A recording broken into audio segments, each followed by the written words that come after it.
to develop an analytical and a comprehensive literary theory chapter. So that's what we're going to do for the purposes of the first session of the presentation. Then we quickly move on to the next segment, right? The next segment will be the practical demonstration of the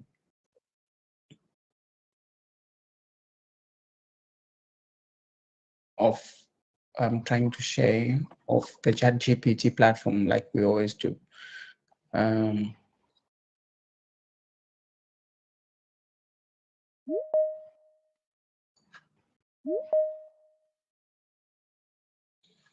right. It says here I'm sharing the entire screen. I don't want to share the entire screen. I want to share Windows. Stop sharing. Right. I want to share Windows.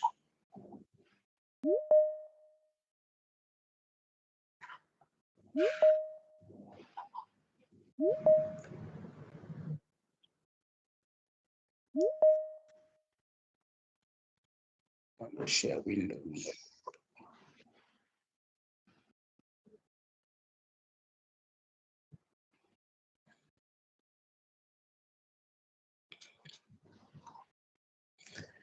All right. I think it's coming on now. Let's see. I think it's coming on.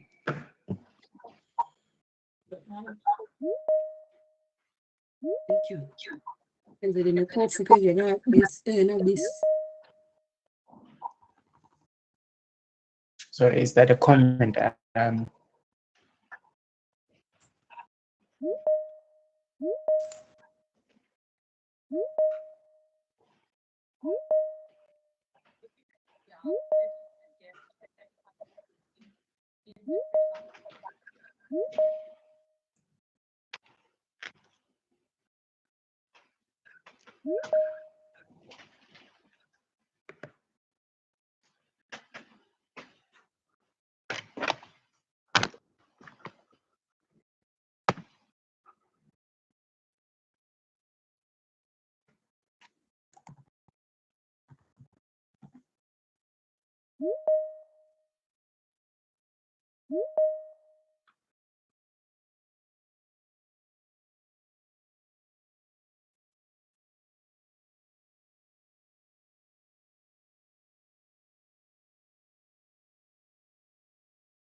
All right, thank you so much. Can you please confirm if my screen is showing?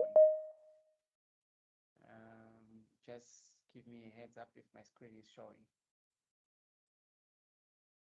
We can confirm, right?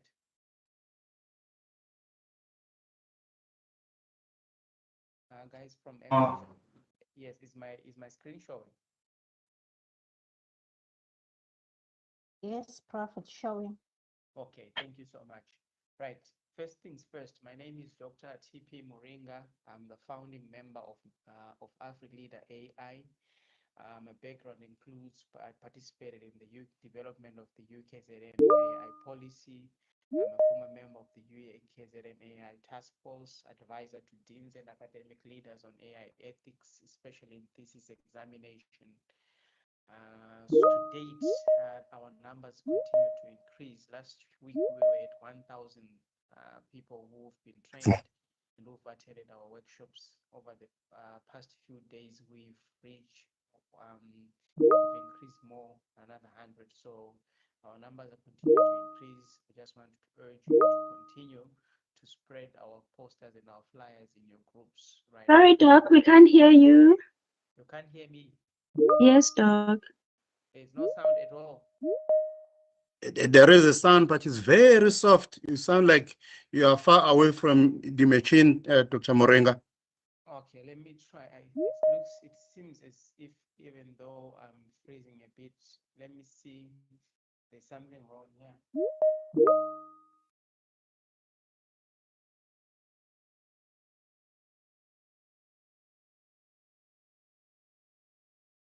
All right, is it better now? No, it's not better. It's not better. But you are audible. I can hear you clearly. Okay, I think we probably need to try to get to join in the actual Teams itself. Right, I'm going to ask our technical guys to come and assist with this because I thought the sound was perfectly fine from my side. We tested it and everything was fine. Sorry, Doc. Yes. We still struggle to hear you. The voice is very soft. Okay. All right. I'm trying to get help in terms of the sound system, the sound from our technical guys here at the office. Then we can then proceed. Just sorry, Doc. If you could Yeah. maybe, morning everyone, if you could maybe start afresh if you don't mind, so that everything's in order. Yeah, thank you. All right. Thank you so much, Dr. Mtetwa. We actually have not started.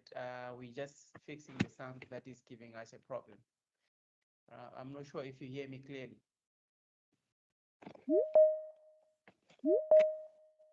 Dr. Mtetwa, can you hear me? Okay, there seems to be a problem. Now the sound is better. It's better now. It's better, but not as loud as when other people are talking. Like Dr. Mchecha, when he was talking, the sound was very good. But when Dr. Morenga is talking, the sound is soft. All right, we are.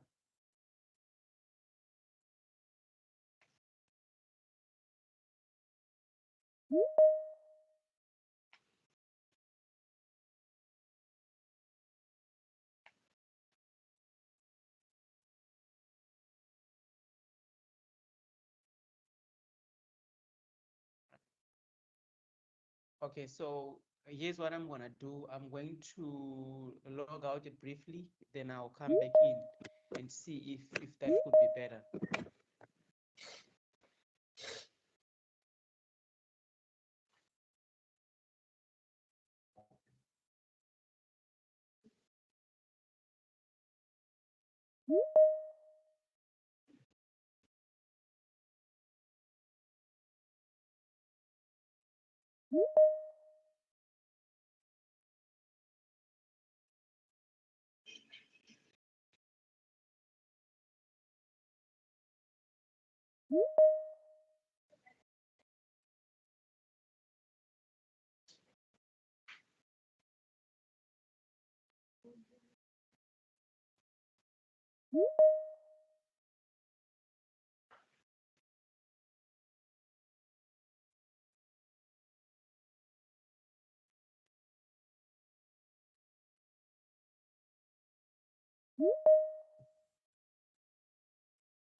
All right, I'm back. Is the sound better? It's still soft on my side. Still I very can hear soft clearly for from my presentation. side. Thank you. I had to put the volume really high, but I can hear now. All right, this should be. Can hear now clear. You can hear sound loud and clear. Yes, I can hear. Still very soft from us. It's not us, loud and clear. It's not It for might be clear for presentation. some, but it's not loud and clear, unfortunately. My colleagues, try to increase your volume to the highest and see, because that's what I have done to be able to hear now. Thank you. You can increase the volume of your device, please. Yeah. Some of Good our morning. I volumes think are that's at what the I maximum, also but did. we still can't hear. Oh, this. Good morning. That's what I Yeah, did with for my me, own. Doc, I your had voice to is very, increase. very faint. I mean, my volume on my laptop is maximum, so I don't know what the problem could be. Yeah.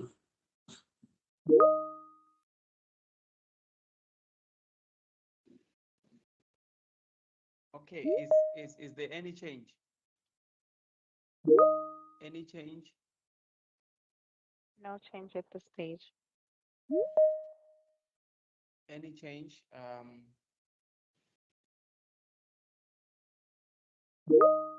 I think I can hear him much better from my side. You can hear Yeah. much better.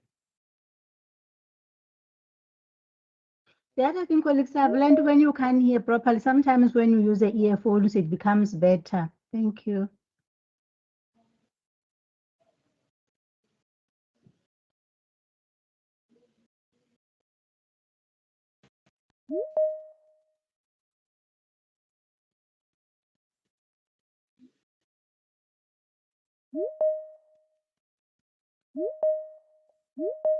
All right. I'm fixing the sound. I'm fixing the sound, and we should be. Right. I'm fixing the sound.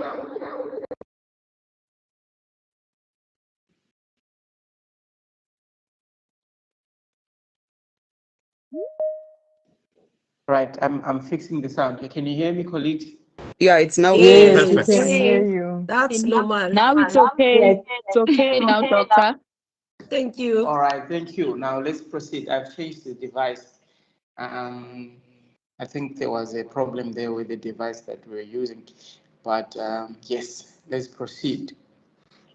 So today, our main focus is on developing an AI-powered theory chapter, right? We want to develop an AI-powered theory chapter. And in that process, what we want to achieve is we want to walk away with a draft chapter that would have developed using ChatGPT. And this draft chapter would go or move forward in our own time spaces to fine tune it and make it clean. So that's what we want to achieve in this process. So the title for today is AI powered theory chapter. Right? What is a theoretical framework? Right. I think these are the things that we should establish first before we get into do the practical demonstration. Assuming that if you do not understand what you are getting yourself into as a master's or PhD student, if you don't understand what a theoretical framework chapter is and what it entails, and what are the key aspects of that chapter are, it will be very difficult for you to develop anything meaningful on your PhD or thesis, right? So what is a theoretical framework? So a theoretical framework is a chapter when you're within your master's or your PhD that identifies the key theories or theories, right? Might be one or two, right? The guiding theories. Sorry, come again. Cannot move it. That's what check again now.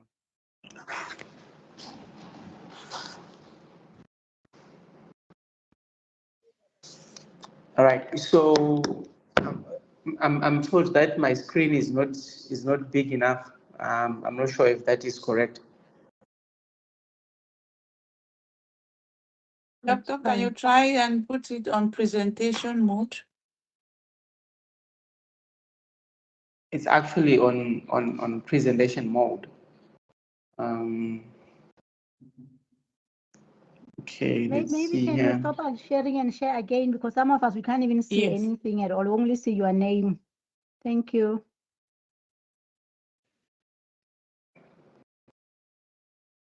Right. Okay. So this one is all right.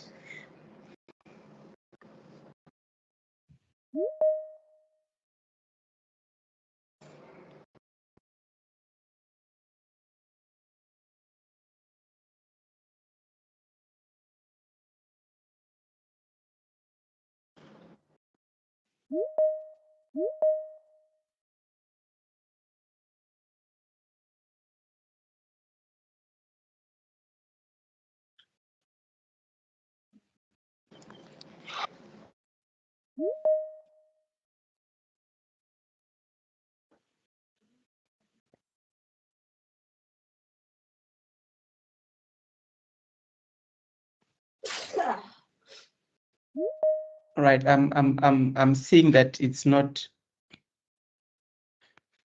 still.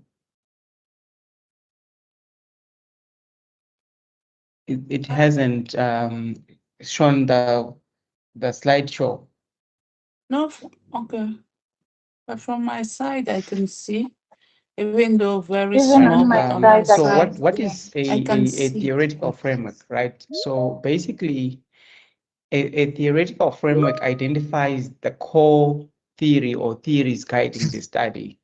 It helps in explaining the key concepts and assumptions, right? And also assist us as researchers to provide an analytical lens, right? And so as to share interpretations of findings. The theoretical framework chapter, it aligns with research questions and methodology. And more often than not, you'd see that as we progress, that most students or the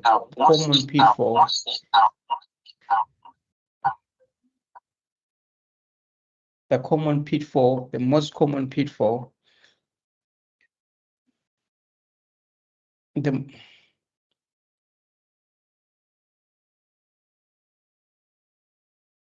I'm really having problems with the connection here. Doc, are you signed in with 2 devices? So I think the colleagues at MNG are signed in as well. So as a result, I think that's where the problem is coming from. But just give us some few seconds to sort this one thing out. Just give us 2 seconds to sort this thing out quickly. No problem. Sure, thank you.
Right. Is there any improvement with the sound? Yes, very clear. Yes, I can hear you well. All right, great. Thank you so much. And the screen.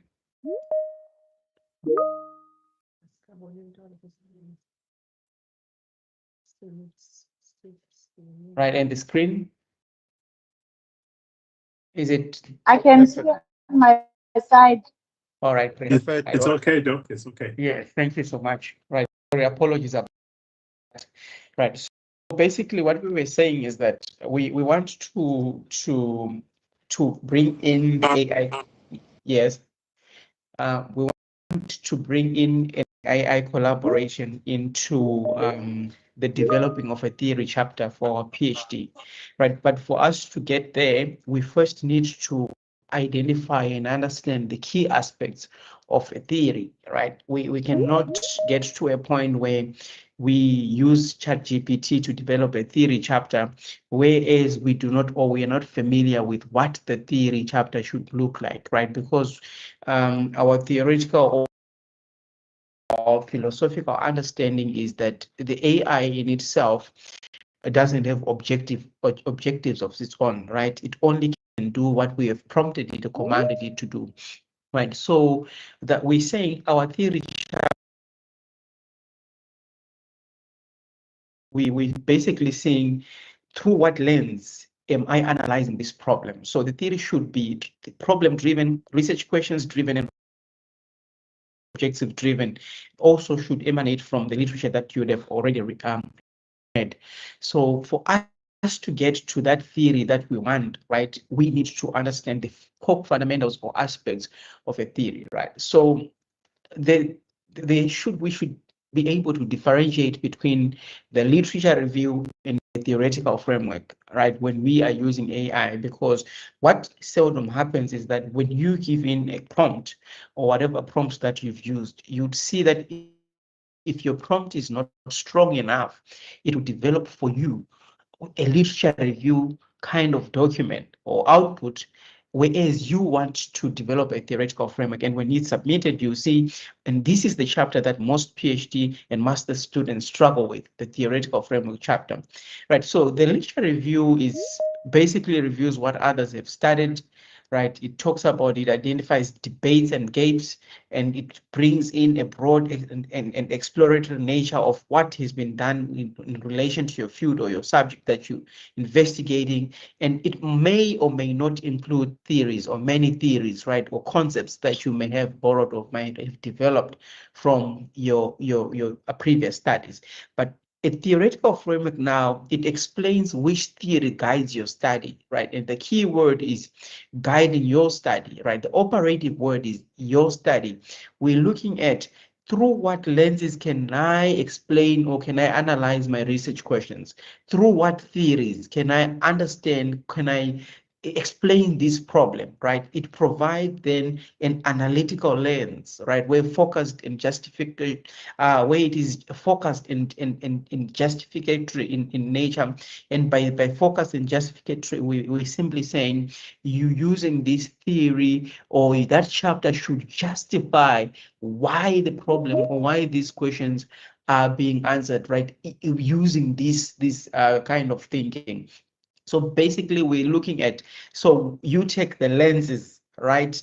Then between you and your research questions, right, you put a lens, and that lens will be a theory, right? Then that will understand to say we are explaining these questions or these objectives through this theory, right? So a theoretical framework selects and defends a specific theory, right? You select, you need to choose, and from the onset, you need to identify that this study is grounded in this particular theory, or this study is grounded in these theories, or in this concept of, in these concepts, right? That is when you are focusing on a conceptual theory, conceptual framework. Right, right. But now the question is, as an examiner, what am I looking at? What am I looking for, right? I'm looking for a so a strong theoretical chapter should, number one, it should demonstrate the conceptual depth, right? What do we mean by conceptual depth? You say, what concepts are forming that whole theory? That concepts need to be defined. That concept need to be investigated, discussed, and analyzed. It should show analytical comparison of theories, right? You not just simply, one thing that I've seen most students do in PhD and masters, but mostly in masters, is that they normally are defining theories. The whole chapter is talking about this theory, defining theory, talking about descriptive and descriptive discussion of what the theory talks about. And when they're talking about the conceptual, the different tenets of that theory, they just list the theory and describe them. And that chapter is devoid of an analytical depth, right? It's devoid of justifying the justification of why this theory applied to my questions, right? So a strong theoretical chapter also, it needs to align clearly with the research questions, right? It should always come back to say, whenever you talk about the theory tenet, it should be linked somehow, right, at great length with your research questions, right? So that's why I always say that when you're developing each and every chapter in your PhD thesis or your master's thesis, develop it in the back of your mind, in the back of your head. You should have your 4 research questions and ask yourself, this information I'm including in this chapter, how does it aid to me answering the research questions of my study? That's is very important. That is very important because it avoids you from drifting, right? From being tossed to and from drifting, from going, from including everything and anything that is written, any text that you see that has anything to do with your theory, you just want to involve it or include it in your study. So a good theoretical chapter integrates theory into the methodology, right? It needs to have a link between the methodological framework, the research design or philosophy that you adapted, and the theory tenets that you, on the theory or the concept of the theory that you've chosen will demonstrate that, right? In one thing that makes a good chapter a very good is that it avoids descriptive listing. You need to make sure that you are not simply listing theories, you are not simply listing concepts, you are not simply listing scholars, right? Right, but there are common mistakes that most theoretical chapters. I was reading a theoretical chapter for a master's dissertation that I was examining a few months ago, and I was so disappointed because what the student do, I don't know why the supervisor didn't caution the student, is that the student was doing a master's and the master's was in communication, and the student simply listed all the 4 common theories, the first 4 most used theories in communication, right? And the chapter was, said to say it was around 30 pages, right? But it is a 30 pages of description of listed theories, right? 4 theories were listed, they were defined, their key tenets, their strengths, their weaknesses. There was nothing to do with the explanation in the relationship between those theories, with the key questions. So that I found that very disappointing, right? And my suggestion was that the theory chapter needs to be redone, all right? So another thing is that the overly descriptive explanations, right? I was reviewing another chapter a few days ago, right, where it was basically a description of a descriptive explanation of the theory, right? There was no justification for chosen theory, right? Why is this theory relevant to my study, right? There was a misalignment between the research theory, between the research design and the theory, right? Why? Because after the theory, we need to know that the research design, if you're using a specific research design that you're using, a phenomenology design or whatever design, how does this theory aid into this design that you have chosen, right? Those things were missing in the in those chapters, and those are the common things that we find. It's safe to say that the theory chapter is the most difficult chapter ever, right? So using a theory as a decoration rather than an analysis, right? Students, they just because the chapter it's required for you to have a theory chapter. So what they simply do is that they have that chapter as a decoration, but how does it fit into the whole golden thread of your study? It's missing, right? So that needs to be that's a huge blind spot for most PhD and master students. Right. And another common thing that what we've seen over the years is the confusing conceptual framework with the theoretical framework. Those are two different aspects, right? That will also explain. There's a difference between a conceptual framework and a theoretical framework. And often, and more often than not, right? At master's level, you can use a theoretical framework, but at PhD level, it's normally advised for you to adopt a conceptual framework. Right. So the question is, what makes a PhD level theoretical framework, right? What is it? How does what makes that chapter a good theoretical framework, a PhD level, right? It must have the following. Number one, it should show critical engagement, right? What are you the concepts, the tenets of the theory that you are talking about, how do they relate? How do they interrelate, right, with the aim of your study, the purpose of your study, and your broader objectives of the study, right? So another aspect that should show up or come up in your theoretical chapter is that you need to compare theoretical traditions, right? If you're looking at where does this theory come from, and how is the theory developed, and what are the philosophies underlying that theory, right? Before we get to you justifying why you're applying the theory. So theoretical traditions are very important, right? You also need to identify limitations of the theory, right? To say what are the limitations of the theory. Sorry to disturb, Doc. Yes. We are still seeing slide 3. We are still on slide 3, or what is the slide saying? What is a theoretical framework? All right, I've moved long time ago. And secondly, there are hands up. Are you going to take the comments thereafter, or you want them as you are continuing? All right, so Thank you. between this PowerPoint presentation and the practical demonstration, we'll take the questions. All right, here's the Just a slide. request, Doctor. Yes.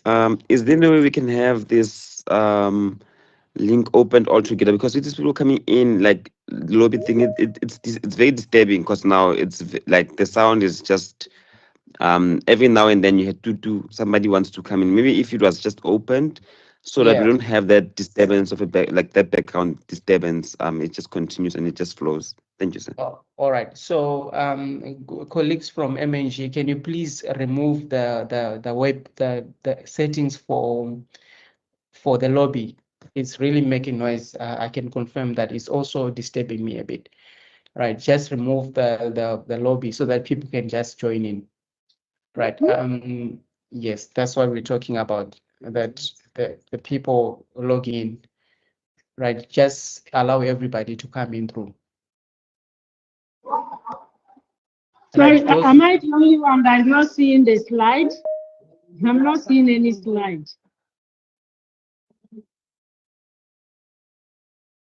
right? Can you refresh your network? It may be your network. Yes, the slide is showing from my end. Can you please, those who can see the slide, can you please confirm which slide do you see? Yeah, It's number 7 now. Yeah, what makes a PhD level theoretical framework?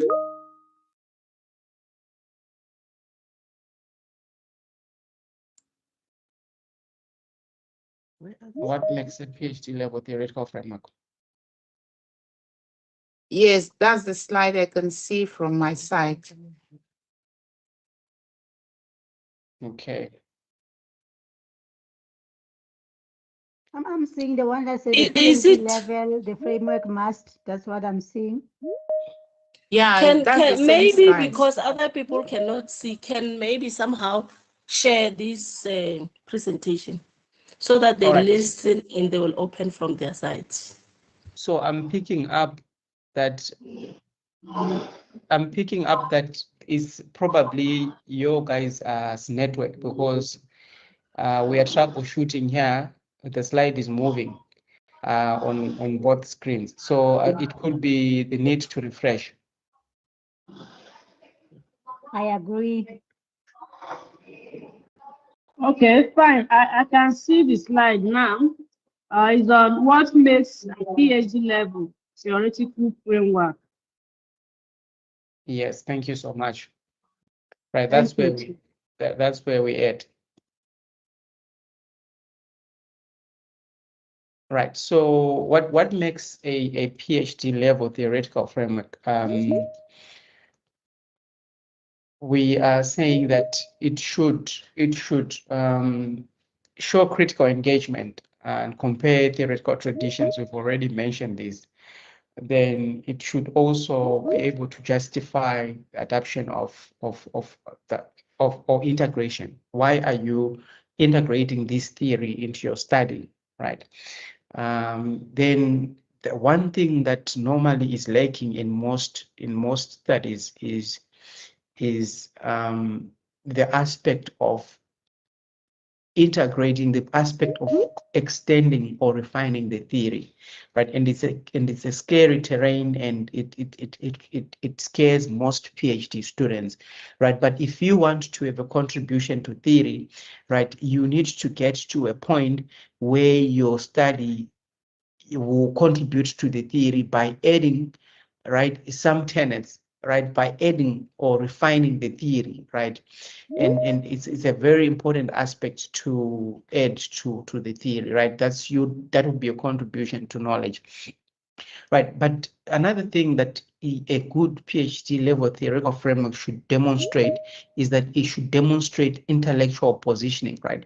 Where are you positioned, right, within this whole tenets of the theory? Where do you find yourself in? Where does your study fit in this whole theory? So if you're looking at the Bram von Benner ecological systems theory, when we are done with your study, where does your study position itself within the key theory of Bram von Benner, right? What are your advances that you're bringing into this whole aspect? What are you bringing in, right? So lastly, it must show scholarly voice, not summary. And this is one thing that most PhD and master students do, right? What they simply present us with is it's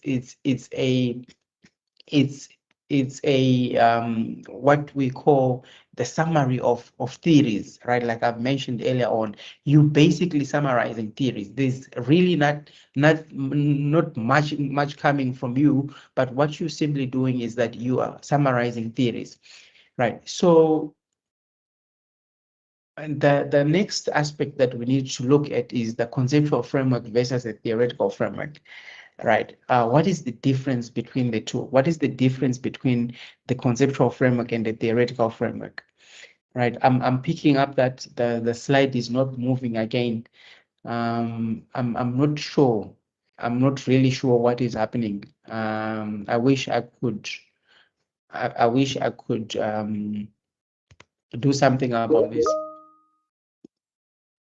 Right, there you go. I think it has moved, right? Yes. Yes, sir. Right. Yes, thank you so much. Right. So there's a difference between a conceptual framework versus a theoretical framework. Very important difference, right? And more often than not, students who are doing their masters or PhDs, they miss the point, right? And they don't know what a theoretical framework, they know what a theoretical chapter is, right? But they struggle to put it on paper, struggle to put a theoretical chapter on paper.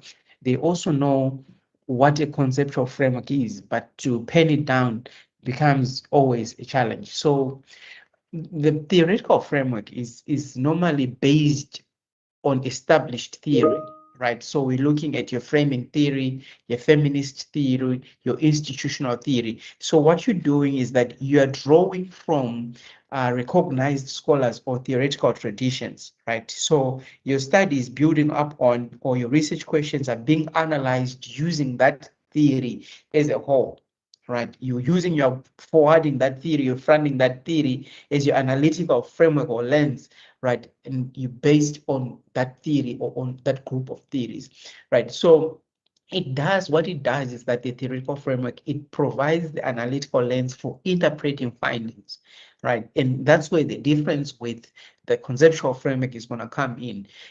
So we say the theoretical framework is providing you the lens for interpreting findings. You are interpreting your findings through the theory, right? You're looking at your findings through this theory, right? And then it explains underlying assumptions about reality and knowledge, right? And it's often grounded in two or core theories, right? One or two core theories, right? It also justifies why a particular theory is appropriate. We're talking about the theoretical chapter. It justifies why the theory is appropriate. This theory that we're applying to this study, why is it appropriate? Then it does that work, it justifies it. But it's also anchored in philosophical and epistemological foundations, right? But common in theory-driven research, especially in PhD. And remember when we did in one of our first presentation, we said a PhD study should always be theory driven, right? There should be a theory. You cannot run a whole 300 pages or 250 pages where there is no theory, right? That's a disservice to yourself, right? That thing will fall flat when you're coming to the interpretation of finding, right? But now the question is, what is the conceptual framework and where is the actual difference between the two aspects, right? So the conceptual framework is developed by the researcher. So you as a researcher develop the conceptual framework, right?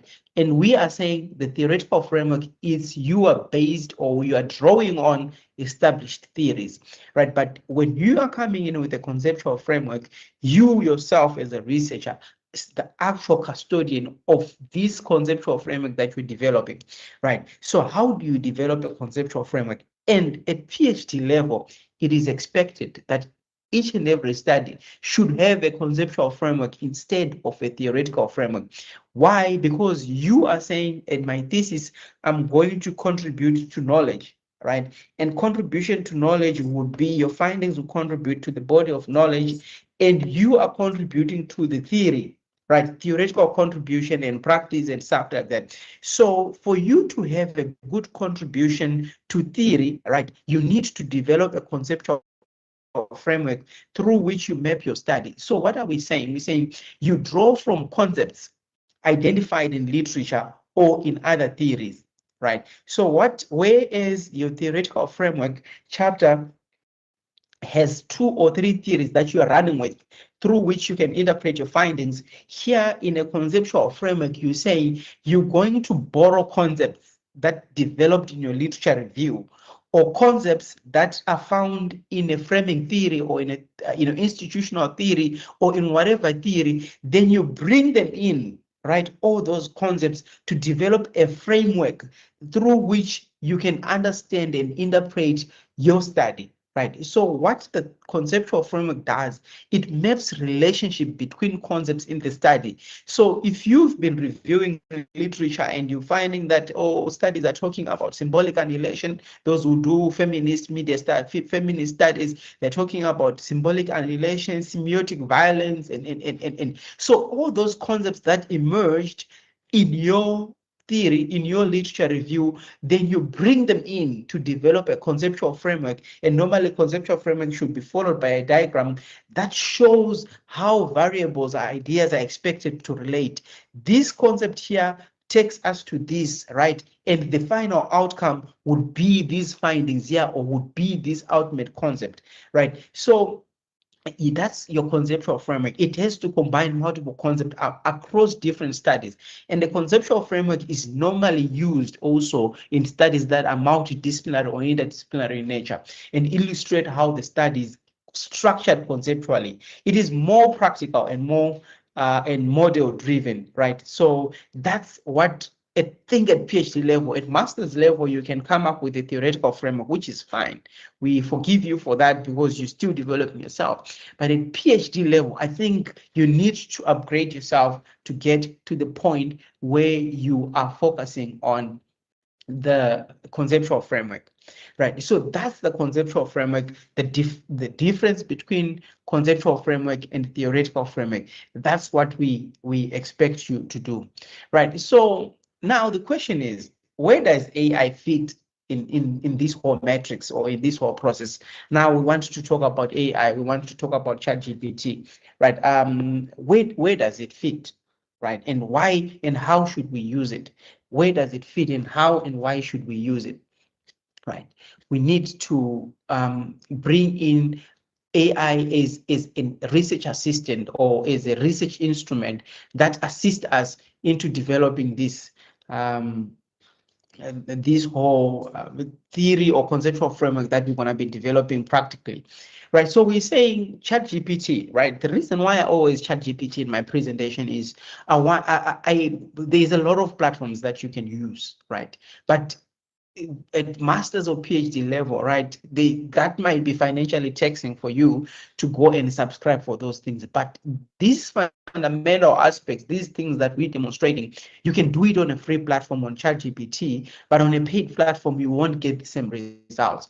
But you can get the best results on ChatGPT. So ChatGPT will assist you. We're going to use ChatGPT, number one, to identify the relevant theories, right? Number two, we're going to explain the theoretical assumptions. Number three, we're going to compare theoretical perspectives. Number four, we're going to generate analytical constructs, then suggest conceptual linkages and structuring the chapter flow, right? But key emphasis is that AI does not replace critical thinking, and we shouldn't allow it to replace our critical thinking. So we must always make sure that whatever we generate in our practical demonstration, it remains credible and it is verified, right? So the risk of using AI, there are a lot of risks that we should talk about, right? Number one would be weak use of AI results in generic definitions. That's one problem that we've been finding out, right? We have paragraphs that are 2, 3, 4 lines long, very shallow, right? Superficial summaries, basically summarizing things, incorrect theoretical pairings, hallucinated citations, conceptual inaccuracies, poor academic tone. And I want to emphasize that ChatGPT or AI itself, it lies about theories. It can develop a theory. It can tell you a theory that never existed, right? If you rely on, so you need to be aware of the theories that are in your field, right? One day I wanted to write about learning and unlearning, right? So I was looking for a theory that brings together, I wanted to develop a conceptual framework that brings in the concept of learning, of continuous learning, and the concept of unlearning, right, in that process, right? Then I said, what is the theory that I can use? Then AI said to me, ChatGPT said to me, the theory of unlearning and learning and unlearning. There's no such theory. And I had to go and verify to say, how there's no, I didn't know about this theory. Where is this theory coming from, right? But now the thing is, most people blame AI, and the problem is not AI, right? I mean, it's just like blaming a brand new car for not driving fast, right? It's blaming your tools for not fixing your house that is falling apart, right? But the problem is poor prompting.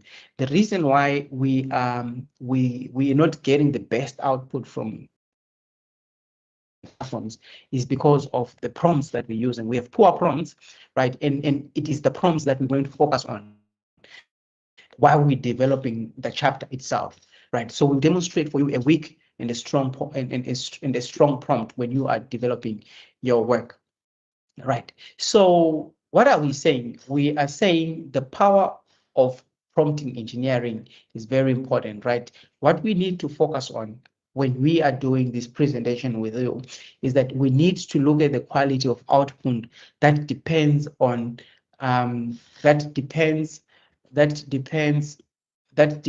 on the specificity of the prompt that we've used, right?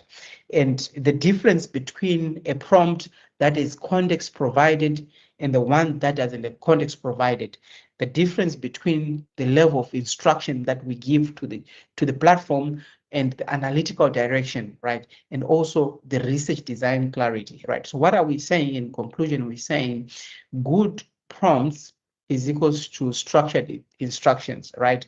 Then weak prompts is equals to they bring out generic output. So you need to have good prompts for you to have a good output, right? I'm going to give you an example here of a weak prompt, the difference between a weak prompt and a good prompt and a strong prompt. So a weak prompt, it says explain framing theory, right?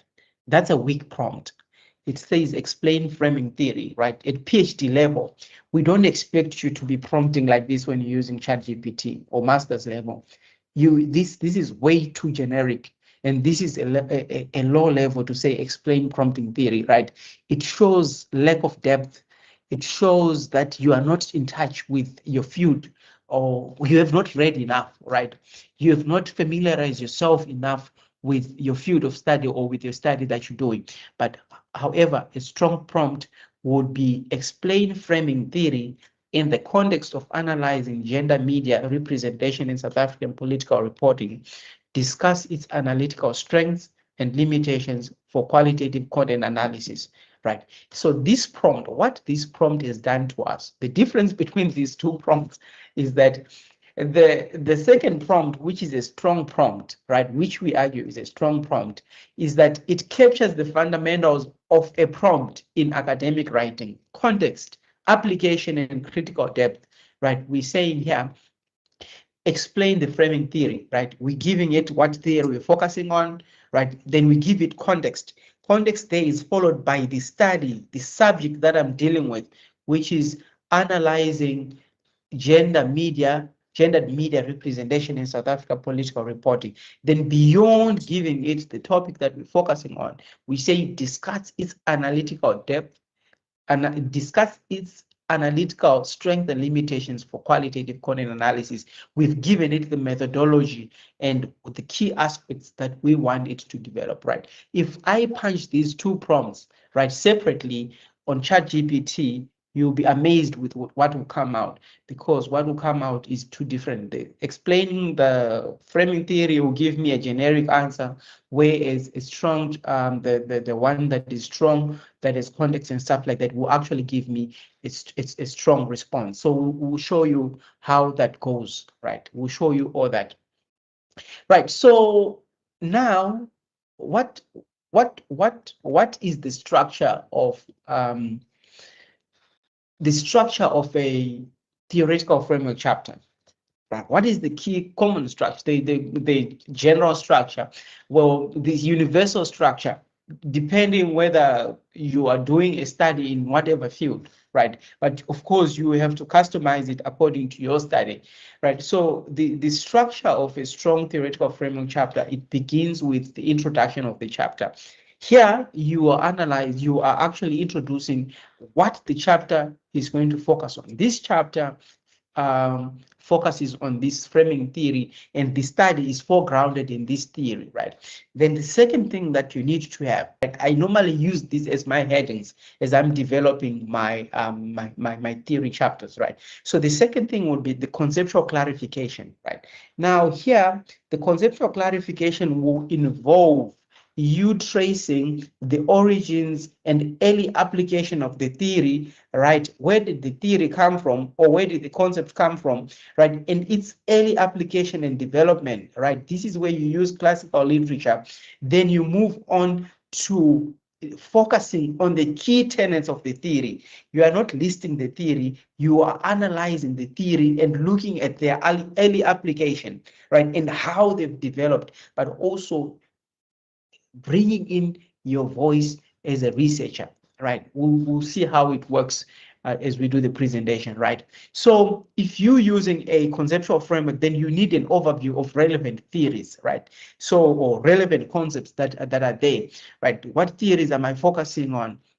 These are the theory, then you focus on each and every theory, right? You bring in the discussion of each and every theory, then comparative analysis, right? You need to have a comparative analysis across the theories or the concepts that you have employed or deployed in this study, right? Then justification of selected framework, right? The justification here, you take, it's normally advised to have 4 questions. If you have 4 questions, 4 objectives, each and every objective now becomes a section where you deploy the theory to justify why this theory will be useful in understanding or in answering this research question, right? Then you draw on previous studies that we've done.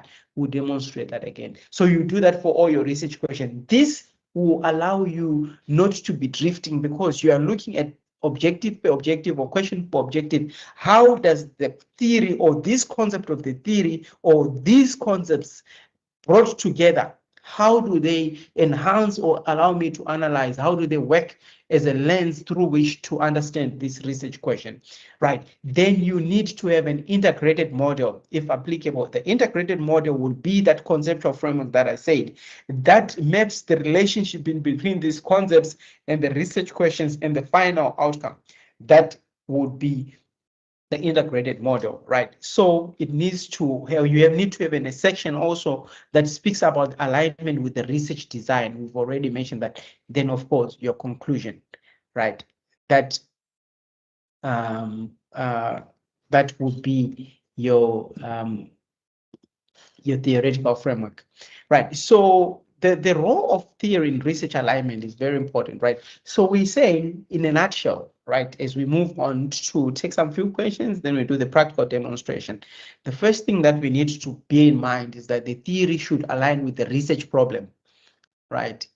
If you're looking at the problem of how women politicians are represented in the media or framed in the media, the framing theory then becomes your foregrounding of your study, because the problem is the framing of women politicians. Then framing theory then comes in right away.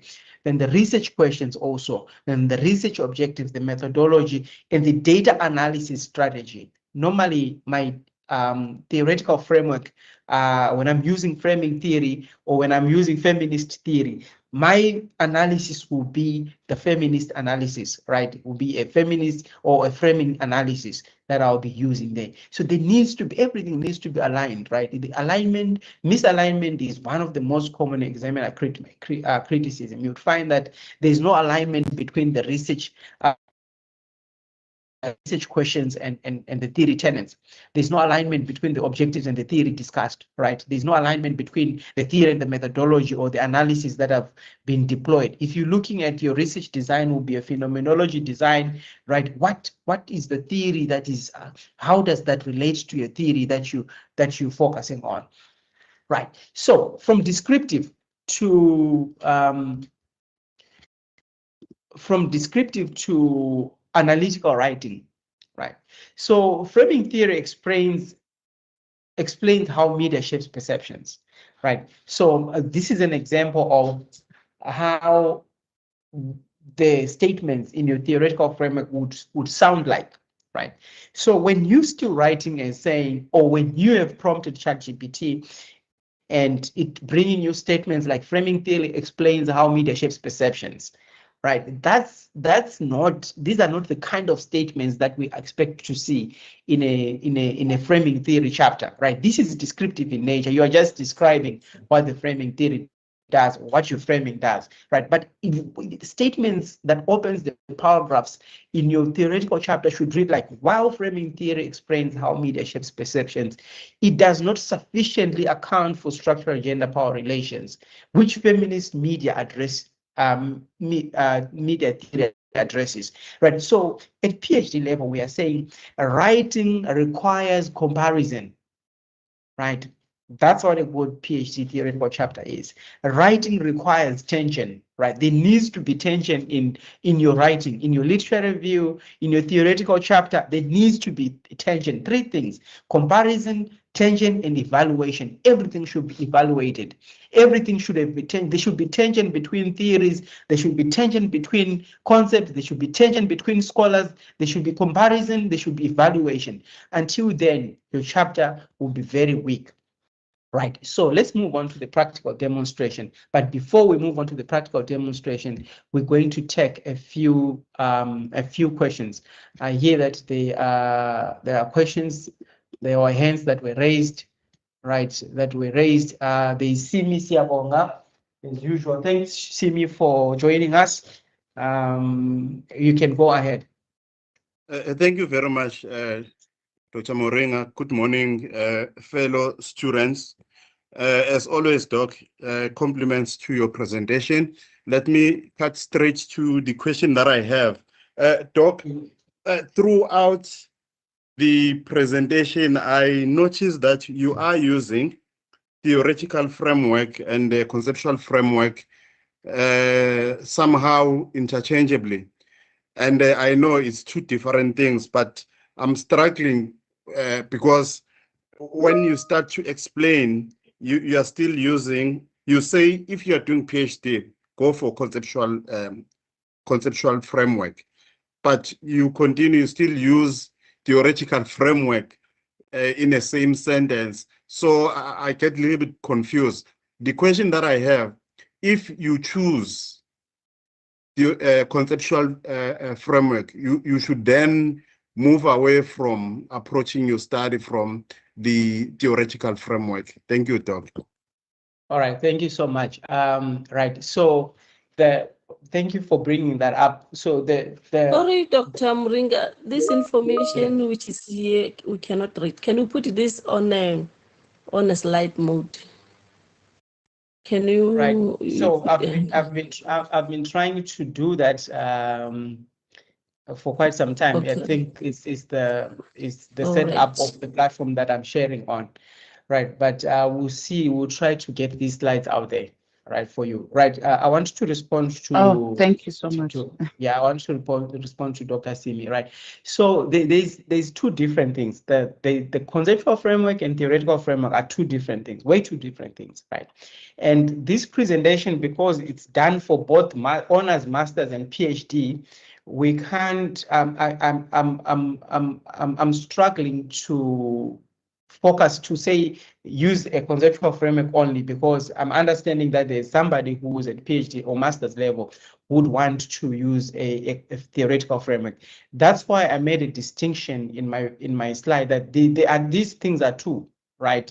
When you choose which one you want to go with, right, you would then follow that path for that one. But in my presentation, I'm bringing that information to say conceptual theoretical framework is different, and this is what you should do for a theoretical framework. But building it up, the writing it up together, all together, it might follow the same process. It's just that the key areas, the key concepts, the key headings, the key fundamentals of the discussion itself might be different. For example, when I said here on the last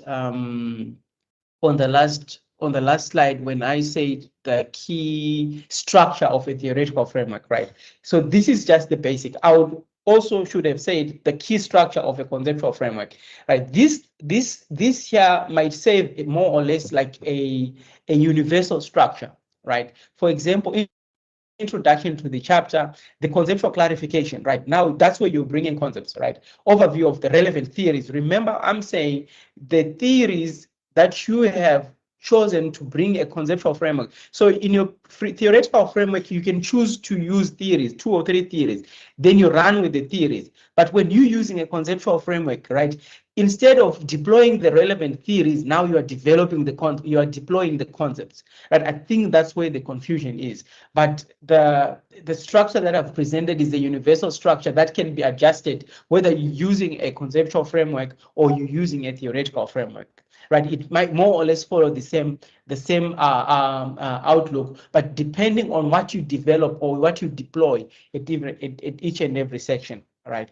So, but for masters or for honors, normally deploy the theoretical framework, whereas for PhD level, it's always advised, like I said, to deploy your conceptual framework. I hope that answers the question. Right. So yes, Dr. Mteto. Yeah, thank you, Doc, for your presentation. Very much enjoyable. I don't know if this could help, and also I think some of these things are basically discipline, sort of located in some way. For me, I mean, I'll give you a good example of, say, I want to design a house. So I sort of conceptualize that as a tree. It's a concept, it's an idea. Okay. And then if I want now to turn that idea into something concrete, I use theories to buttress that idea. And that's how we develop into paradigms and so on and so forth. So I'm just saying that I think there is a way of ensuring that there is a clear sort of development of these things into being driven by disciplinary knowledge. That's my take on this. It's just an idea that you think of, and then you buttress that idea using theories, and then moving on forward to philosophies and paradigms and so on and so forth. Thank you. Right, thanks, Dr. Mteto. Yeah, I think this is well said. I mean, well, depending on your discipline that you're coming from, deploying a theory or conceptual framework, it depends, right? But there is, of course, there's a universal structure of universal ways of doing things, but it's discipline specific. I agree with Dr. Mteto. Right, so let's hear one last hand. There is Pamela Mamkobo. Pamela.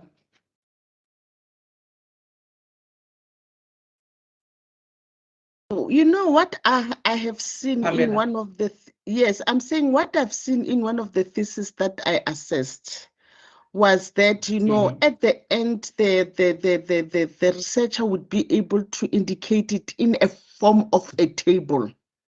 What are the similarities in his findings, and what are the additionals in terms of the findings of the study?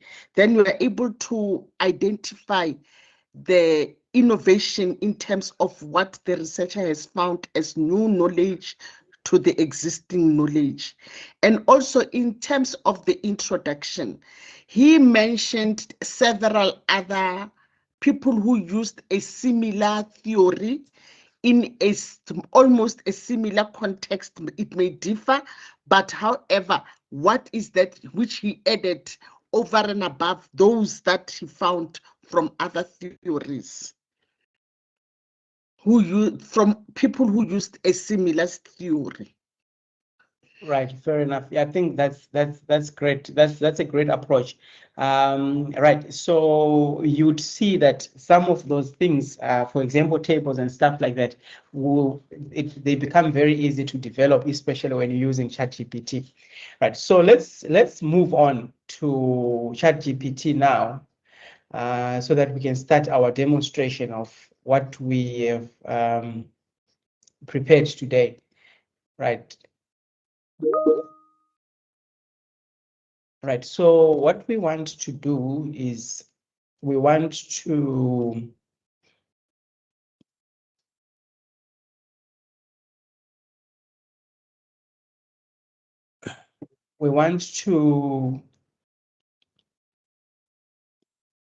right, I hope this is visual, this is visible enough.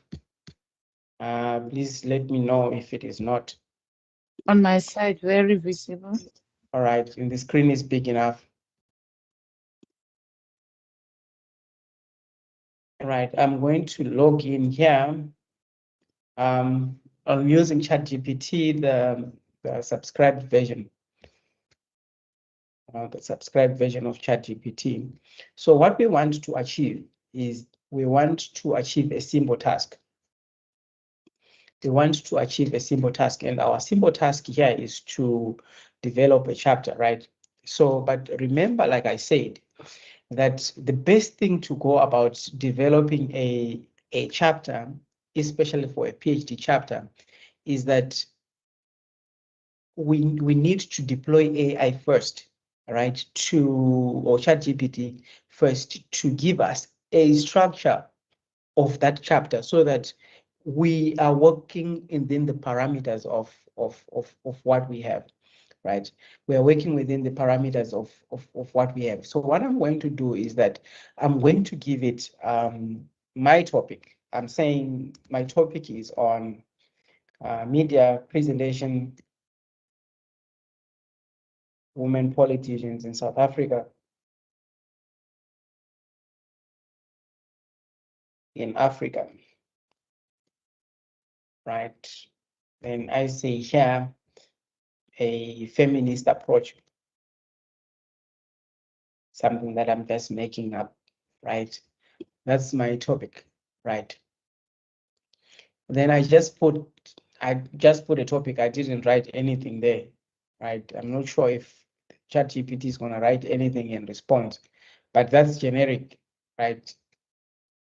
Look what it's doing, right? It's just writing something, but I don't even know what it is doing, right? And this is problematic because, excuse me, it doesn't know what I'm dealing with. So it gives me an introduction, it gives me the theoretical framework, it gives me the common media presentation. So it's giving me a structure of a paper, I'm assuming, right? It's a structure of a paper, I'm assuming, but that's not what we want, right? But what we want is, we want to develop a theory chapter, right? Should we use theory or conceptual framework, right? Or let's use a conceptual framework. I want to develop a theory chapter for a PhD study.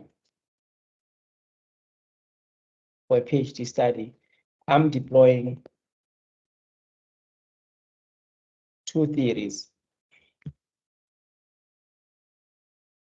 in my study to form a conceptual framework.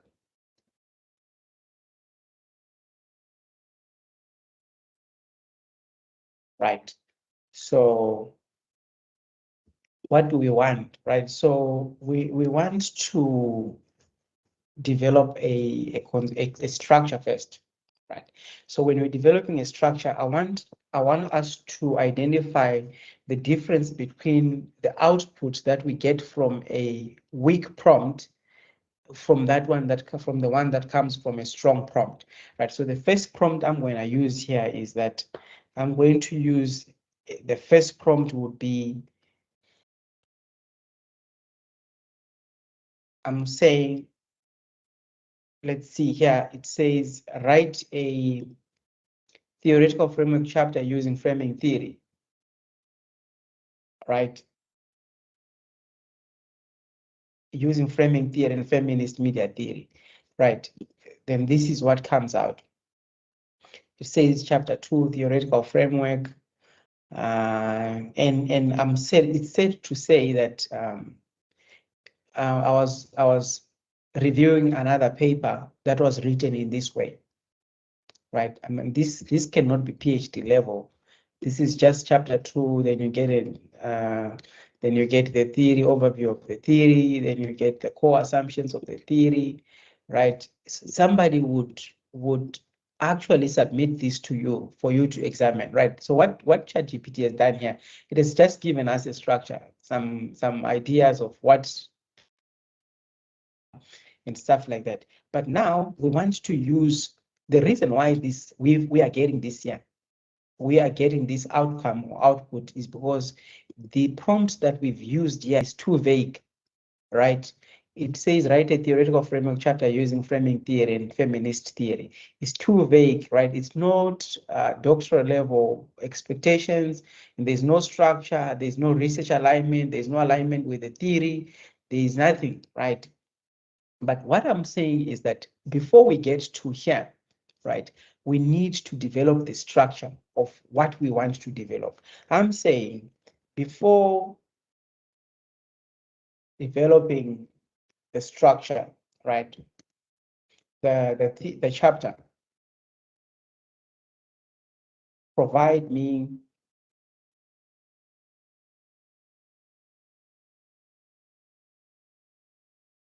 with the doctoral level structure for the conceptual chapter. Right now, I'm moving from saying theoretical chapter to conceptual chapter because I'm using two theories and I want to develop a conceptual framework. I mean, these things are discipline specific, like what Dr. Mtetwa said. Depending on your field of study, right, you'd see that there are differences, right? So the structure must be clear and have subheadings. Must have subheadings.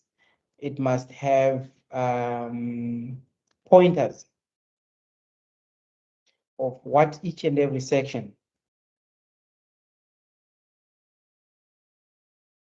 focuses on, right? It must have some cues or phrases. I'm saying common phrases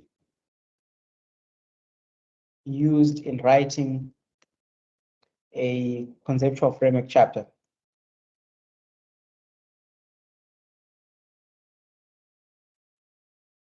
Right.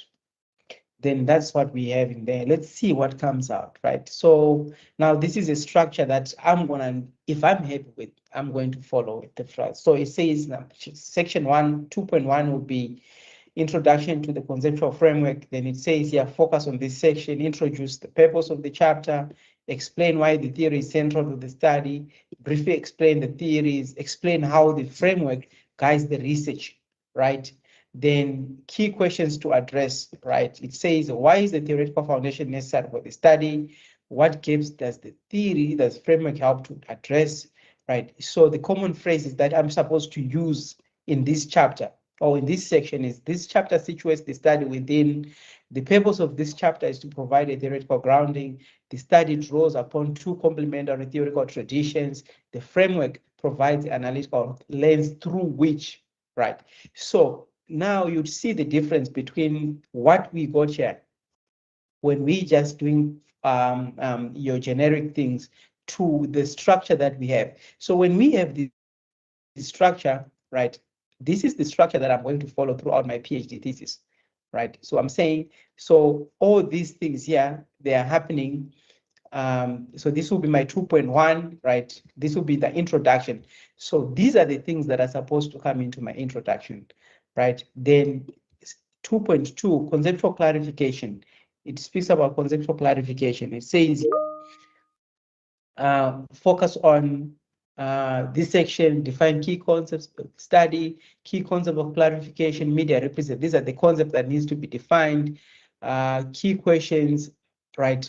Then the common phrases that should show up in the paragraphs. You see how it will come out. Then theoretical foundations, right? It gives me here the theoretical foundations, right? Then it tells me that, you know, the first theory is framing theory, right? Then I'm going to run with the framing theory, core assumptions of the framing theory, application of the framing theory in the political communication discourse, right? Application is very important. Then strength of the theory, right? Then the feminist media theory. Then remember we said this is a conceptual chapter, but it's drawing on two theoretical traditions, right? So then framing theory, then we run with the feminist media theory, we run with it. Then here, this is where the conceptual aspect of it, the conceptual comes into play, the theoretical convergence, integrating framing theory and feminist theory. Now, this is the intellectual core of the chapter. It says here, This is the intellectual core of the chapter, right? What do we focus on? Explain why both theories are necessary, show how they complement each other, right? We can do this in a table. I can punch here to say, present this section in a table. It will have a table that links everything. Then the conceptual model for the study. Here, the last thing that we need to see is the conceptual model of the study. And if I punch here to write the conceptual model of the study, these are the things that are going to come out, right? But we are not there yet. We're going to get there. So this is the structure that I'm going to adopt for the whole study, right? So this will be my conceptual framework chapter, right? Everything made simple, right? So I'm going to say, I want to develop. Now we want to develop each and every section, right? I'm going to say, refine my prompting, right? And say, assuming you are writing a PhD thesis titled, right, develop a structure. So we already have a structure that we have. So the next thing that we need to do is we need now to develop this section, right? We need to develop 2.1, right? So we need to develop 2.1. How do we develop 2.1? I'm going to go and so that I can avoid hallucinations, right? I don't want ChatGPT to hallucinate. What I'm going to do is I'm going to give ChatGPT my own literature, right? I'm going to give ChatGPT my own literature. I'm going to give it literature to follow through, right? So I'm going to bring in literature. I'm going to bring in literature.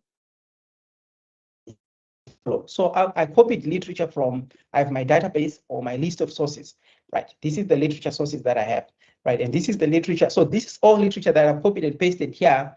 It's literature that talks about the both theories and application of the theories in previous studies, right? It is classical literature and also some previous literature. So what I'm going to do here, what I want to achieve is I want to then begin to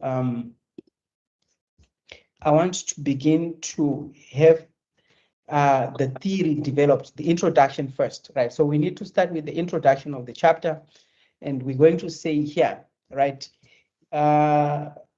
We will be using the literature below only in this study, right? We'll be using the literature only below in this study. Don't bring in new literature, right? And fabricate sources, right? Now we're saying, write the introduction. So there's what we refer to as iterative prompting, right? Or chain of thought prompting. And in this process, what we do is we use the previous output to develop the next output, right? So what we do is that we go and copy and paste the previous output, right, to make it a command, right? So what we're simply saying is that your previous output should be turned into a command. So we're saying write the introduction, but we're saying enhance it, right, and make it academic, right? How many words do we need? Let's say 250 words, right? Only, right, using paragraph format. Must be PhD level, right? Then we come here, we see what comes out, right? So what I'm demonstrating is that your previous output should inform or should be converted into the next prompt. But this introduction is problematic because it has sources, right? Why it has sources is because of the prompts that I put here. So each and every prompt that you put into ChatGPT or any platform, it leads to a certain outcome. It says here, we will be using the literature only in this study, right? That's why we have the sources in here. That's why this introduction is the sources, but I'm going to say standard writing does not require sources in the introduction,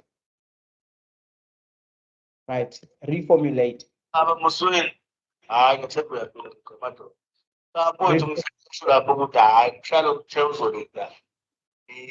Right, so it says, colleagues, can you please, Joseph, can you please mute? Right, so it says this chapter situates the study within a coherent and rigorous theoretical foundation by articulating the conceptual framework that underpins the analysis. The purpose of this chapter is to provide a theoretical grounding for examining media representation in Africa, recognizing that media narratives are neither neutral nor accidental, right? The study draws on the complementary theoretical traditions, framing theory, and feminist theory to integrate both constructs. While the framing theory explains how media selects, organize, and aspects, etc., feminist theory integrates the structural ideological traditions. Together, these perspectives provide an analytical lens through which the dynamics of media, gender representation, and political legitimacy are critically examined, right? So this forms our introduction. I'm fine with it, right? If we look at this introduction that we have, if we look at it, I think it actually, from the outset, it clearly states that this is a conceptual framework, right? Why is it a conceptual framework? Is because we are marrying these two, right? But it doesn't end by describing these two theories that we're marrying, but it's also providing the justification how these two complement each other. It says this one, where the framing theory ends, feminist theory takes up the conversation. That's what it does, right? So when we want to move on, right? Remember I said in this kind of prompting that what you need to do, what you need always make to do is to say, refer back to your structure, right? Now we want to develop the conceptual clarification, right? But I want you to see something, right? I want you to look, if we say here, we are looking at conceptual clarification now, right? We're looking at conceptual frame clarification, but if I go here and say, let's develop the conceptual clarification, I'm going to say here, take this whole section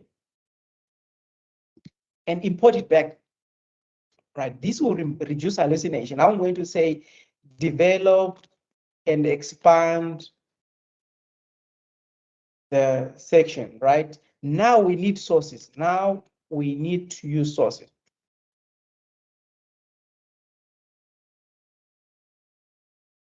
Right, this is a vague prompt that I've just put in. Let's see what comes out, right? I'm saying that we provided earlier, right? Then let's see what comes out. Then we might need to rework this section. Why? Because look, when the section is producing you these paragraphs here, these are not well-developed paragraphs, all these things here. These are not well-developed. It's just writing, right? And the reason why we have this kind of output is because we've used a vague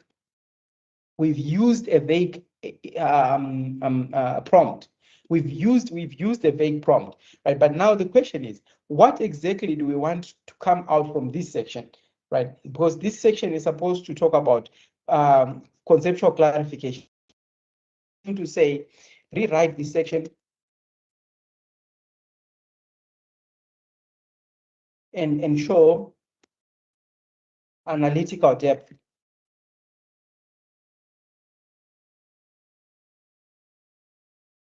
Right. Avoid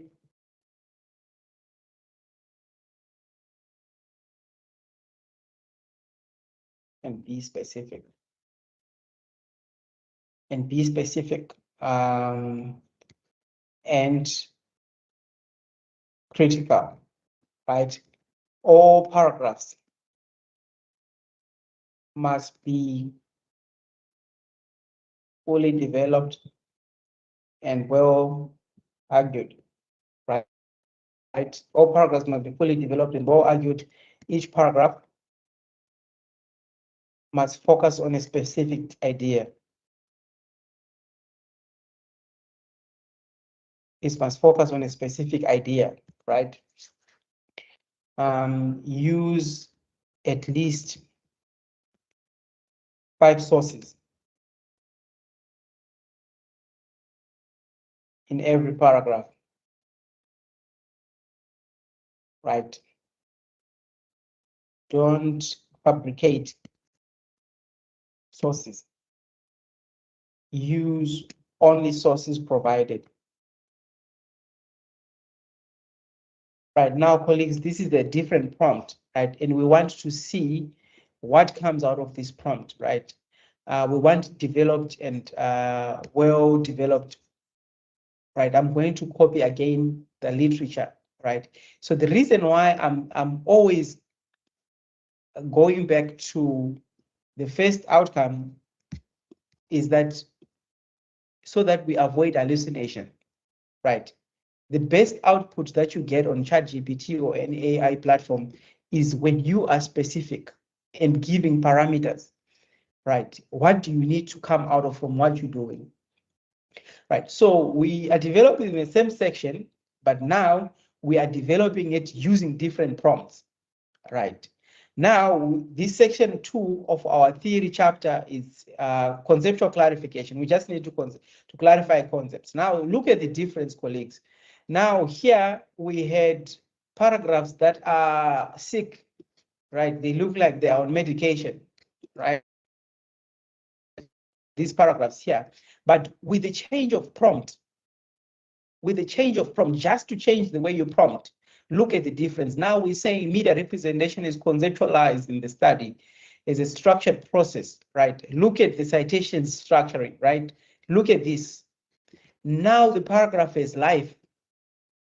Look at these paragraphs now, they have life, right? What makes the difference in this particular case is the kind of prompts that you would have used at each and every stage, right?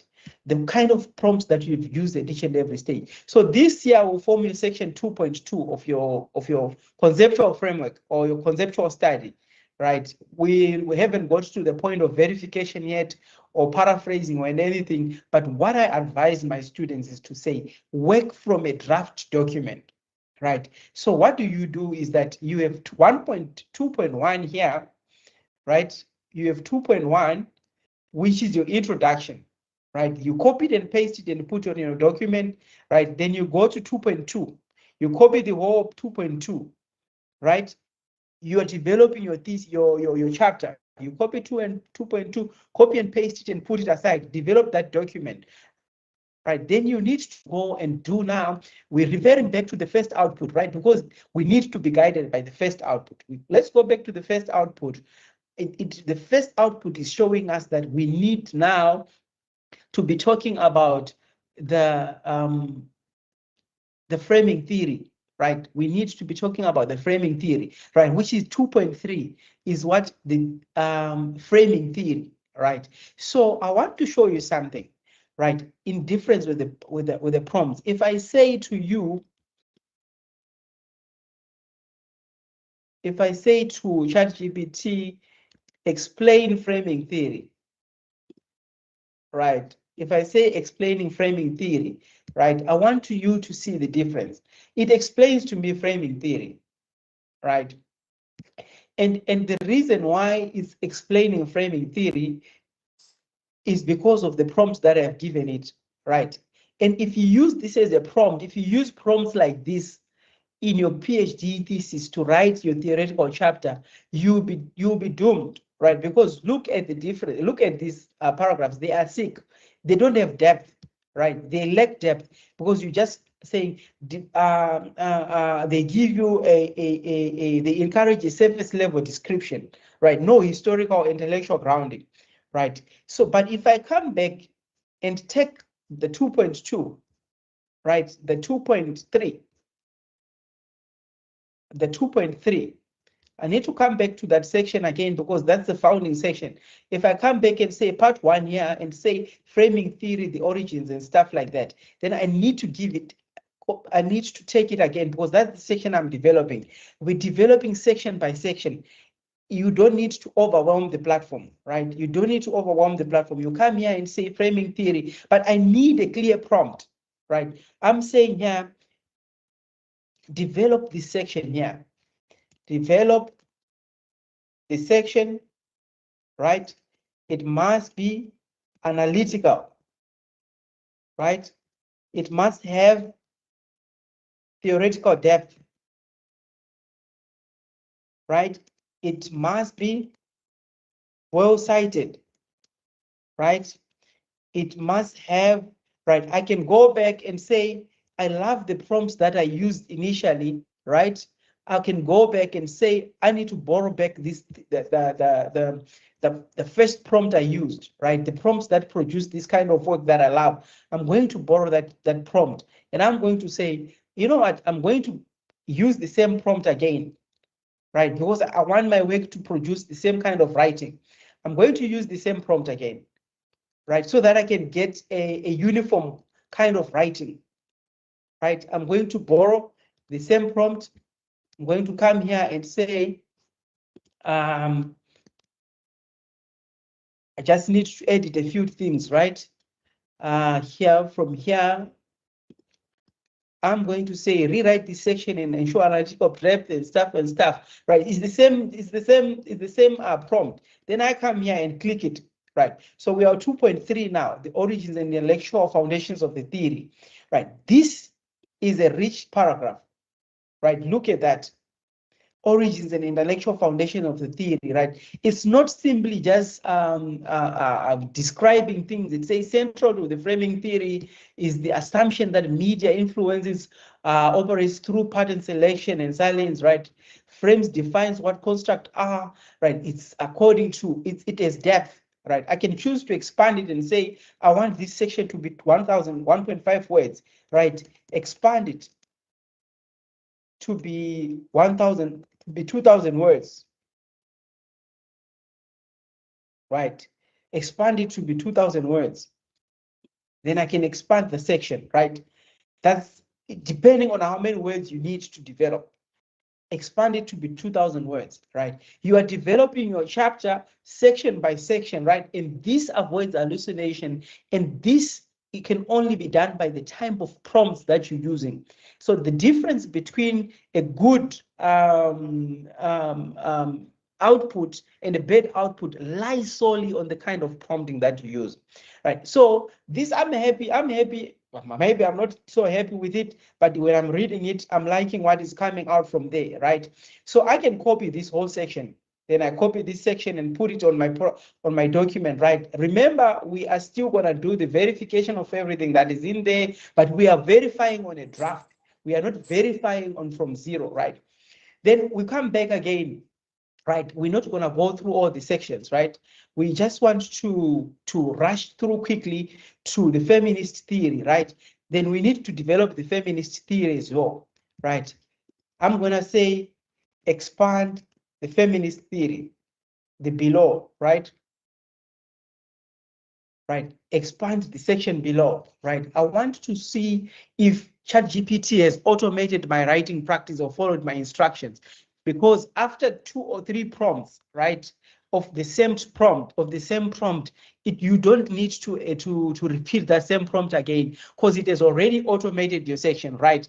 Now it's writing now, this is 2,000 words for each and every section, right? But it has developed the feminist media theory. Remember, this is a conceptual framework, right? So I have 2 of my theories, right, developed. I'm not going to develop all of them, right? But this is how we're developing our chapter, section by section, stage by stage, not to lump the system or the platform with a lot of information, right? So we need to have the section of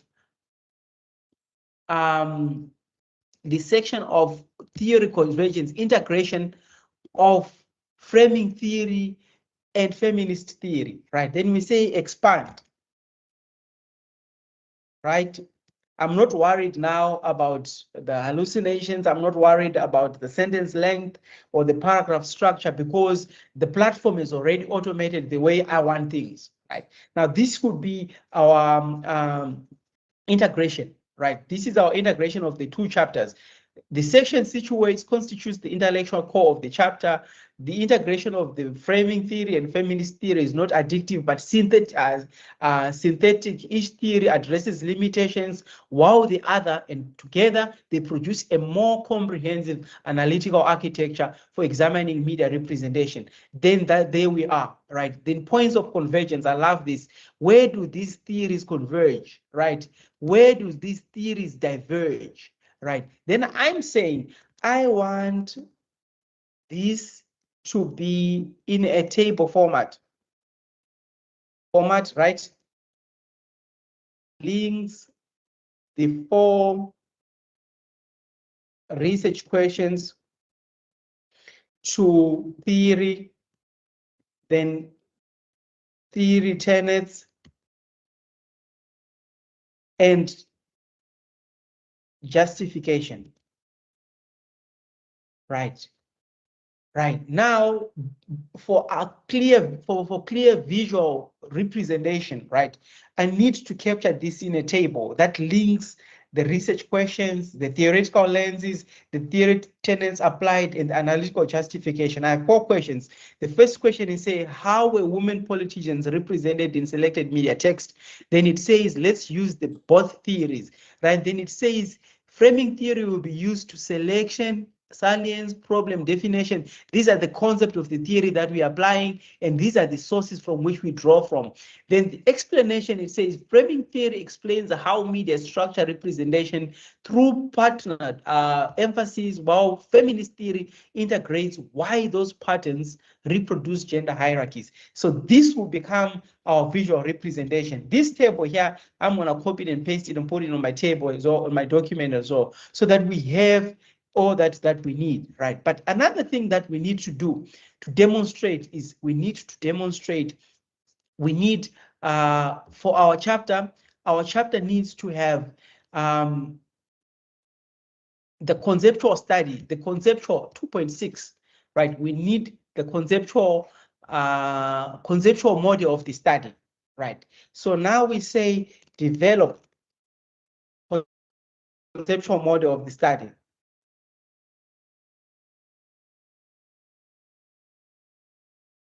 Right, we're going to need to proceed to present a visual presentation of this section as well. It's going to need a visual presentation, but this is the conceptual model. So it says this study proposes that media framing practices shape the discursive construction of political economy, the independent constructs, right? So this information here is now for the diagram that we're going to need to develop. I can go on, there is it, right? Here it is. It says this diagram. I'm going to say, okay, no, look, I don't want how you presented this information, right? Rewrite in academic tone. The reason why we are having this now, these bullet points, is because we disturbed the flow of writing when we requested for a table. Right? Had we not requested for a table, we were going to still to have this kind of writing. So we need to redirect it. Rewrite in academic tone, right?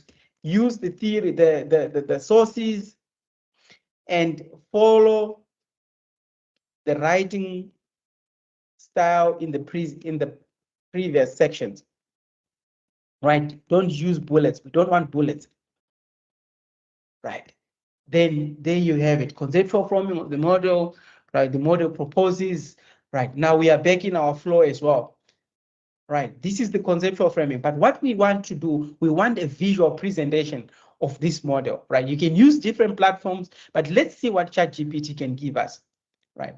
So this is our visual conceptual of the frame. So if you look, you always refer back to these sources here that we have. It's the sources that I provide. There is no new sources here, but I'm going to say, I want a visual image of, right? We said we want the relationship between the concepts, visual image showing the conceptual framework. I want a visual image showing the conceptual framework and the relationship.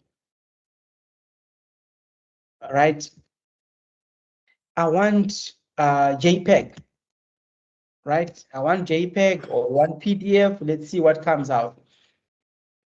Might want a JPEG or you want a whatever. Let's see how what it gives us, and if we see if you are indeed happy with what we have or with what we found out there. Right? It's taking time. Right.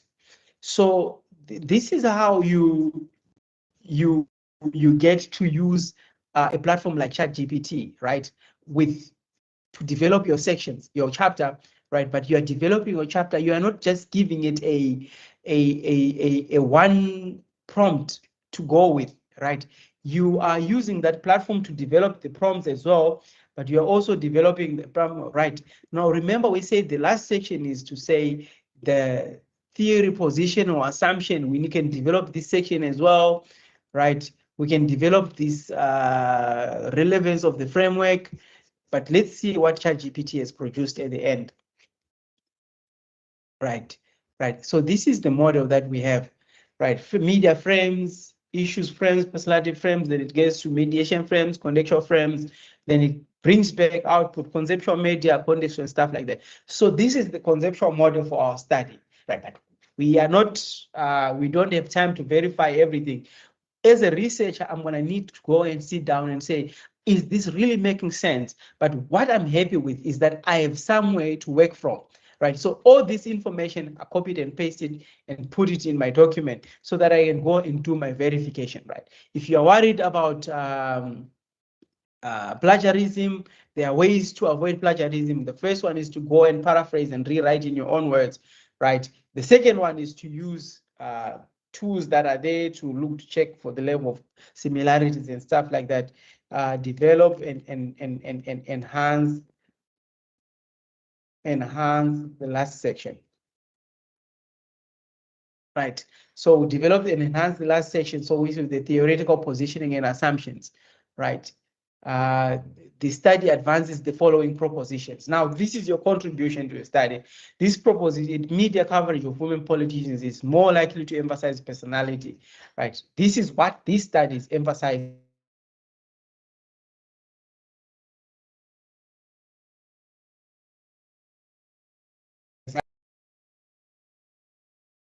How one can develop a theoretical chapter using prompts. And we are saying that the difference between the good chapter and the bad chapter, it lies in the kind of prompts that you have used, right? If you're using one words or two words prompts, right, that would be a very detrimental aspect or detrimental to you, right? You don't need to do that, right? So colleagues, I'm going to show you how one thing that I'm going to demonstrate right before we go to the questions, right? I'm going to demonstrate for you one last aspect. I'm going to demonstrate for you. Let's go to Windows. We need Windows. We need this document here, right? Colleagues, I'm sure you can see the document that I'm sharing. Yes, then it shows, right? So this year this is a we call it a prompt refinement table, right, that we've developed, right? What this table does is that it has the different sections, right? On your far left, it shows each and every heading that should be in your theory chapter, right? But it is prompts, right? It is prompts. So the first prompt is write a theoretical framework chapter using framing theory, right? This is a weak prompt, right? And the reason why that prompt is weak is because it's too vague, right? It's doctoral level, it's not doctoral level. Then we give you a refined prompt, right? Then there's a refined prompt, right? A prompt that is live, right? Then you move on, then you have framing theory, then the weak prompt is framing analysis, right? It's saying framing, it says explain framing theory, right? This is a weak prompt, but you need to have a strong prompt, So this is the table that we normally use when we are making distinction between strong and weak prompts. So you need to make sure that always you have strong prompts. Ladies and gentlemen, I think we have reached the end of our presentation. We're not going to finish the whole chapter with you online, live online, right? You can go and do what we have tried to do and complete your own chapter. But one thing I want to emphasize is that you need to ensure that when you have done this, when the chapter is together, you need to go and read and verify each and every output that came out there. Sources, the arguments, the claims, everything must go and be rewritten. But you are rewriting from a complete draft instead of you starting to write from scratch. This will make your life easy because you are fine-tuning the draft that you've developed with the assistance of AI and convert it into your own way of writing. But you already have all the ideas and the arguments put together for you. Colleagues, ladies and gentlemen, I think we've reached the end of our presentation.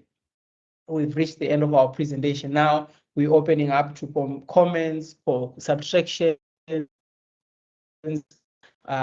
divisions, and everything that you think we might need to hear. Let's hear from you, colleagues. This is Dr. Moringa from MNG, AI-powered organization. We have Shifiwa. Let's hear from you, Chifio. I'm not sure if I'm calling your name out right. No, you called it right, sir. All right, thank you. Okay, good morning, everyone. My question is on citation. How do you determine the quality of sources that ChatGPT uses? Right. So if you look here, I didn't use ChatGPT sources. Right. I didn't use ChatGPT sources. I actually, let me show you. I don't use ChatGPT sources. It's not advised to use ChatGPT sources. Why? Because it hallucinates, right? I'm saying here, I'll show you the prompts that I've given you, right? I gave it, I said we will be using the literature only in this study. Don't bring in new sources. I'm sure if you can see here, this prompt here. Then I brought my own sources to ChatGPT. I introduced my own sources. I didn't bring ChatGPT sources, right? So if you look at all the outputs that are here, these are my sources that I've given them, right? I don't rely on ChatGPT for sources because it hallucinates. So what I advise people to do is go and download your own sources on Google Scholar, right? Go and download your own sources on Google Scholar, then you import them on ChatGPT so that it won't hallucinate. That's the best way to avoid fabrication, hallucinations, and all the like. Right. I hope that answers your question, Shifiwa. Yes, it does. Because I remember with my honors, yes, like the resources that it gave me, it was usually, let's say, circulating around 3 people and it wasn't diverse. So now I understand that I have to bring in my own sources. Yes. So bring in your own sources, depending also on which ChatGPT are you using, right? If you are using the different types of ChatGPT, right? If you're using consensus like this, right? I'm gonna put a new chart here. Then I go to consensus, right? Okay, it's taking time. Let's spin it, right? If you're using things like consensus, right? There's a platform called consensus on ChatGPT. It's taking time to load, but right, yes. So if you come to ChatGPT, there is what we call ChatGPTs. Explore ChatGPT here, right? So if you explore ChatGPT, it has different ChatGPTs that it has. If you come to consensus here, right? If you start writing from consensus, you have higher chances of getting accurate sources from ChatGPT because consensus it is more or less like Google Scholar. So ChatGPT links you straight to that platform, to that database of sources, right? So your chances of getting good feedback is very high, but you don't overly rely on that platform as well, right? Any other hands? Any other comments, questions?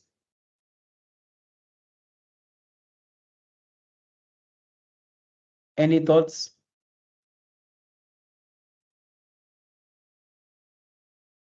right? There's a comment too long. Okay, right.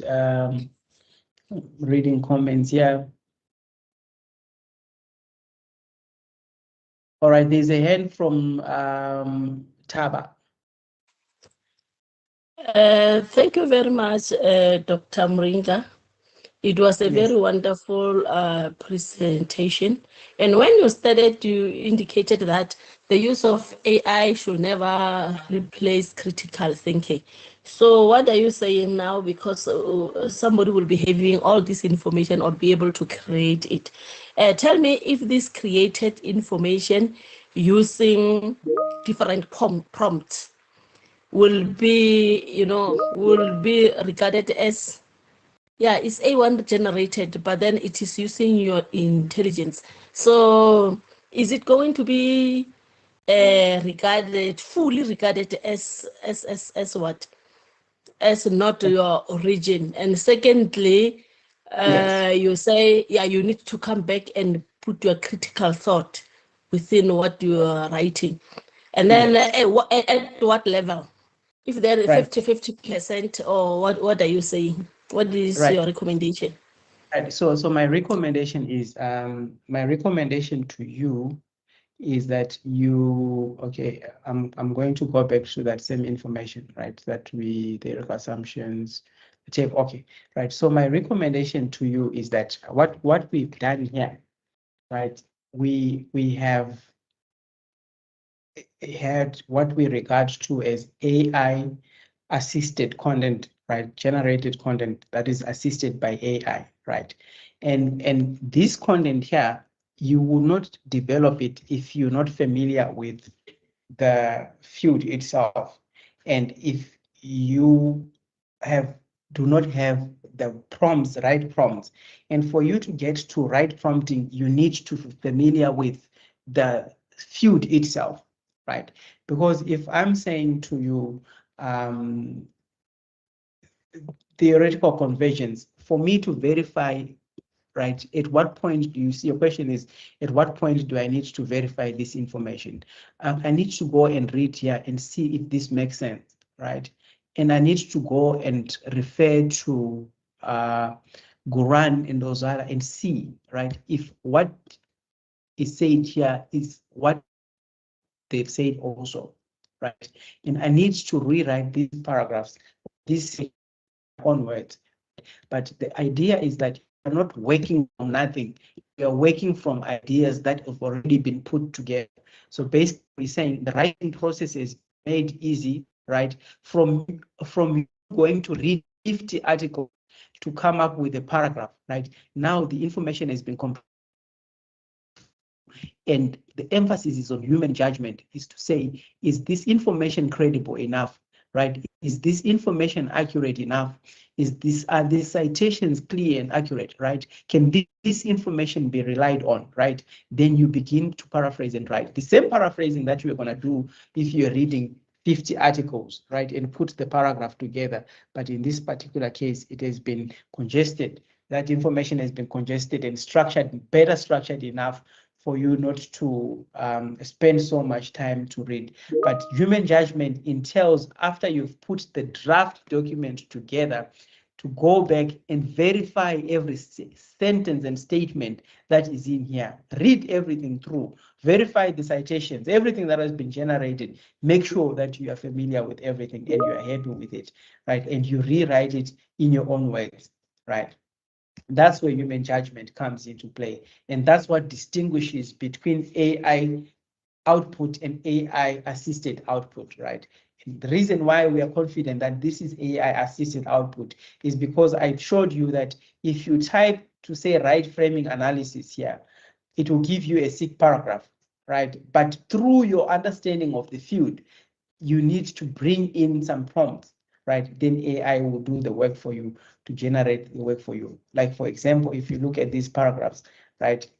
These paragraphs, the difference between these paragraphs is that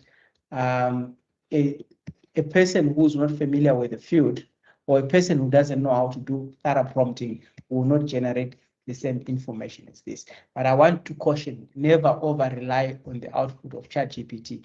Always go back and verify each and every single output, right? But my advice is that learn to work from a draft, right? You can also start by summarizing these articles and stuff like that, but learn to work from a draft that consolidates the information that you need, right? And verify that information instead of you spending time reading more than 100 articles that do not carry so much information and relevance to what you are doing. So this is structured writing, right? Your writing is structured around information that you really need. Let's hear from Zukile Mbalo. Thanks very much, Prof, and a very good afternoon to all colleagues in the platform. Once again, quite very insightful presentation. I just want to check, Prof, you might be having some case studies, especially on the completion of the PhD work using your conventional method versus AI-assisted method. I was just quickly checking that the literature review for conventional method will take about 4 to 12 weeks. But then AI-assisted method will take about 1 to 2 weeks. So with your experience, how long really it will take now, or is taking now for AI assistant student versus to conventional method that we have been using for so many years? Well, so remember that